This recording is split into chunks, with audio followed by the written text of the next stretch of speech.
One morning I was sitting at a window table in the Odeon restaurant on West Broadway in Tribeca. I always found something fascinating in the word Odeon, or maybe it was the name blazoned in red neon that so attracted me when I walked past many years ago. Maybe I was just out of college. I must have been roaming Lower Manhattan one evening before heading back to my studio walk-up in Brooklyn before Brooklyn 2 became one of the centers of the 21st century universe. Tribeca was more an outpost at the time filled with industrial lofts and the kind of characters, artists, punks, Erman homesteaders, Martha Rhodes. I recall spoofed by Martin Scorsese in his film After Hours. Tribeca was not the center of wealth and culture that it is now, the home of film and TV stars, hedge fund managers, Battery Park City, a nexus of privilege resurgent from the obliterating ash cloud of 9/11, the new spire rising above the two imprint pools carved with names of the dead, a friend of mine from high school among them, as well as my favorite uncle, killed in the February 1993 bombing. The Odeon was more a diner then, so it appeared to me, and not a bistro or brasserie. Not far away, the glass windows of Poet's House look out onto the Hudson and Ellis Island, and across the river to high-rise luxury condos climbing from the wreckage of the old docklands of Jersey City.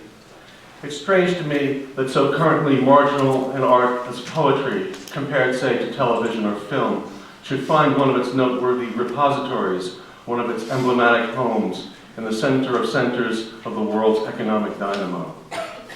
Then again, there was always poetry at court, and there was poetry proximate to the center of the polis in ancient Greece. That morning, as it happens, when I was waiting to meet a college friend whom I hadn't seen in 30 years, I was sitting at my window table in the Odeon, the name from the Greek, which means literally the singing place, itself from the Greek verb for I sing. I love that built-in elision inside the word, from public to private and back again. Though in ancient Greece and Rome, an Odeon would have been built for musical exercises and poetry competitions.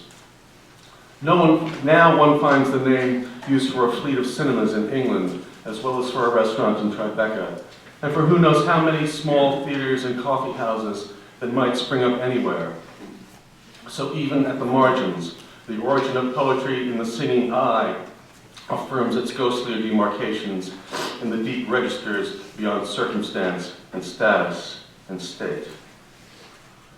Talk about the marginality of poetry, of whether poetry matters or poets appearing on public broadcasting stations or reading inaugural poems carries little of real value unless it eventually turns to questions of intention for the art.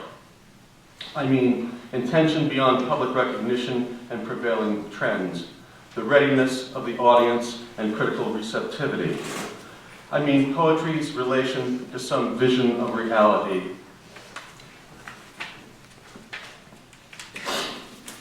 and the degree to which the poet pursues that connection, however fitfully, adversely, but intentionally in the work. So encompassing a pursuit one expects grows only over time and with the deepening of the poet's dedication to the art. This kind of fully engaged imaginative enterprise becomes more difficult where there is nothing like any shared underlying nexus of agreement within the Odeon of practice, within the singing place as it fares in the present cultural moment. How can the eye sing as richly as it might in a cacophony of sometimes contrary voices, equivocal choirs, or merely in a vacuum?